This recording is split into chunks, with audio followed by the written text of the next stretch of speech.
welcome to another episode in our mini-series on geriatric care, hosted by the GenerEHlist, where we discuss all things geriatrics. If you are interested in hosting an episode, please connect with us. We'd love to have you join the conversation about older adults. I'm Dr. Mehar Kang, and I'm an incoming geriatric psychiatry fellow at UBC. My name is Dr. Natanya Russek, and I'm a PGY4 Geriatric Medicine Fellow at the University of British Columbia. Today, we're going to be discussing capacity and consent. Today's objectives are the following. 1. Understand the definitions of and differences between consent, capacity, and capability. 2. When recommending a specific treatment to an elderly patient, establish their capacity to consent by assessing their understanding and appreciation of the choices and possible consequences of each choice. We are going to build off the case we discussed in the last episode on delirium. While we suggest listening to the entire episode, we will review the most important points of the case. In this story, you're the hospitalist on call and you are admitting Gurmeet, a 75-year-old female who lives at home alone, who comes to the emerge with 2 days of confusion. She has a history of hypertension, diabetes, osteoarthritis, and a TIA 10 years ago. She has no history of cognitive impairment. She lives alone and is functionally independent with ADLs and IADLs. She was brought to the ED by her daughter Priya. You diagnose her with delirium, which you believe is multifactorial, but primarily due to acute cholecystitis, which you diagnosed. Initially, she's admitted with hypoactive delirium, but overnight, while awaiting the OR, she becomes agitated. You get a call from the nurse on the ward who says Gurmeet is getting up and wandering the halls, insisting on going home, and wandering into other patients' rooms. Should we start with some definitions? Yes, that sounds great. Consent. Consent is the process in which a healthcare provider educates a patient about the risks, benefits, alternatives of a given intervention. The patient must be able to make a voluntary decision about whether to undergo the intervention. Importantly, competency is a legal term that is determined by the courts. Capacity is the ability to understand information relevant to the decision and to appreciate the reasonably foreseeable consequences of a decision or a lack of a decision, determined by the physician that's proposing the specific treatment.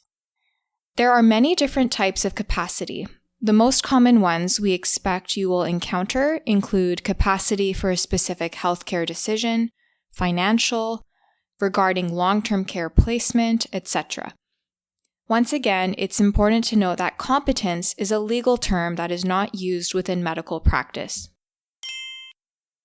The reason we care so much about this in geriatrics and geriatric psychiatry is because this is often a complex and uncertain area of practice, and our older patients are navigating the healthcare system in the face of losses and situations in which their autonomy may be compromised. Delirium, dementia, or other medical or psychiatric conditions can lead to older adults losing their capacity to make certain decisions. In medicine, we assume everyone is capable unless proven otherwise, so we need to assess this carefully for each patient for each decision. Capacity can change and is specific to the proposed medical intervention. So let's talk about a few key points about our patient's case. Due to Gurmeet's active delirium and altered mental status, you attempt a brief capacity assessment, in which Gurmeet was informed about the reason and the nature for the assessment. It's essential that she can understand everything that's being discussed and is not in acute medical distress so that she can fully participate. We must make sure that her hearing and vision is optimized, and if needed, that a Punjabi translator is present. During our assessment, Gurmeet did not appear to be any sort of distress. She remained inattentive, disoriented, and was unable to describe her health conditions or the reason for the proposed surgery.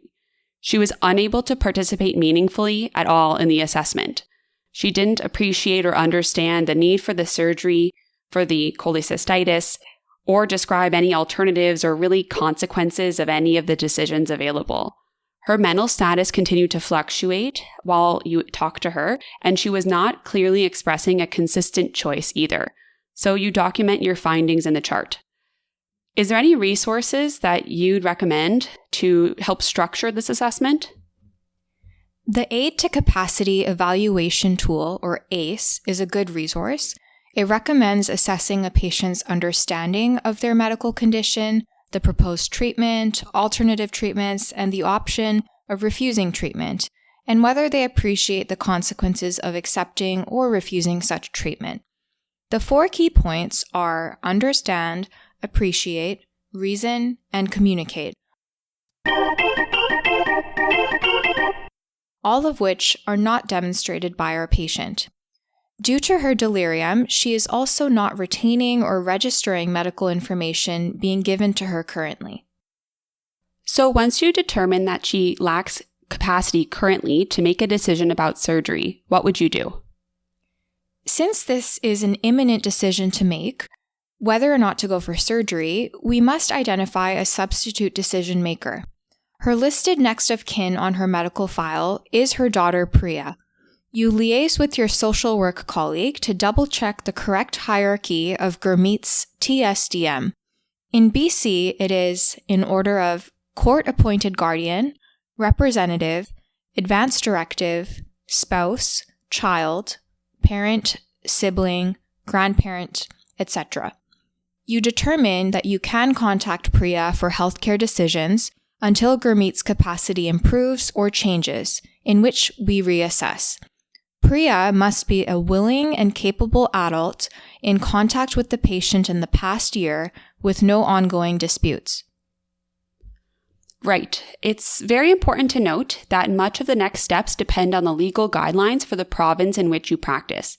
Here in BC, we use the Healthcare Consent Act, which states that under emergency situations, if the patient is not capable of making their own healthcare decisions at the time, a physician can proceed with emergency treatment until next of kin is available to consent on behalf of the patient's best interests. In this case, Priya, the TSDM for our patient, consents to surgery on behalf of Gurmeet after a conversation regarding the risks, benefits, the procedure, expected recovery, etc. When would you invoke the Mental Health Act for a patient who lacks capacity? Invoking involuntary admission or involuntary treatment for the psychiatric care of an incapable patient would depend on the Mental Health Act legislation in your province. In BC, it is patient and treatment dependent. If our patient is requiring surgical or medical intervention to treat their delirium, the Mental Health Act may not be the most appropriate legislation to use. However, if they're experiencing major depressive disorder and active suicidal ideation, that would more clearly warrant psychiatric treatment, and the Mental Health Act is more applicable. Again, this is a case-by-case conversation and legislation dependent. We encourage you to familiarize yourself with your province's mental health laws. Again, just if a patient has a psychiatric disorder does not mean that they are assumed incapable. They may likely be capable and suitable for voluntary treatment.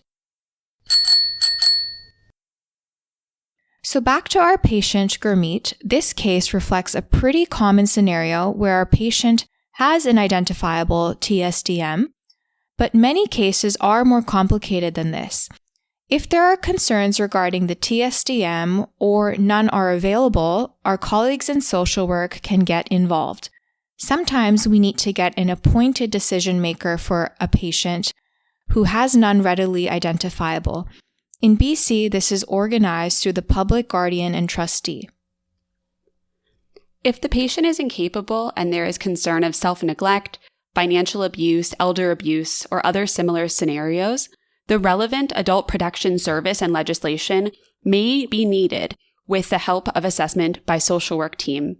In BC, we have the Adult Guardianship Act, or the AGA, Section 59, in which involuntary hospitalization can be activated until safety planning and investigation is complete, in order to protect incapable adults who are apparently abused, neglected, or self-neglected, and, importantly, not able to seek support and assistance when needed, in order to preserve their life, protect property from significant loss or damage, and prevent serious physical or mental harm.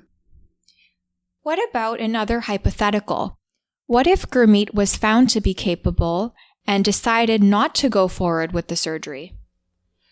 This does come up from time to time, and patients, importantly, do have the right to make decisions about their health. In medicine, we prioritize patient autonomy. So if going through the whole capacity assessment process, after this, the patient does have capacity and chooses to decline the intervention, they can make that decision. I think the most common time that I see this is when working on the inpatient service is the patient who wishes to leave the hospital via a self-initiating discharge, or what's often called an against medical advice or AMA discharge. Yes, I see this a lot as well in psychiatry. Ultimately, we prioritize autonomy in these circumstances, provided that the patient understands the risks and benefits of leaving. Usually, hospitals have forms that patients have to sign to acknowledge this risk. In complex cases, especially when capacity is in question, a psychiatry or ethics consult may be helpful. CMPA is always there too to run anything by. Well, that's a wrap. Let's revisit our objectives for this podcast episode. First was to understand the definitions and differences between consent, capacity, and capability. And second, when recommending a specific treatment to an older adult, establish their capacity to consent by assessing their understanding and appreciation of the choices and possible consequences of each choice. If this episode was helpful, please pass it on to your colleagues. Thank you to our reviewers, Dr. Robynn Lester from Geriatric Medicine and Dr. Cindy Liu from Geriatric Psychiatry. Opinions expressed are our own and do not represent any affiliated organizations or institutions.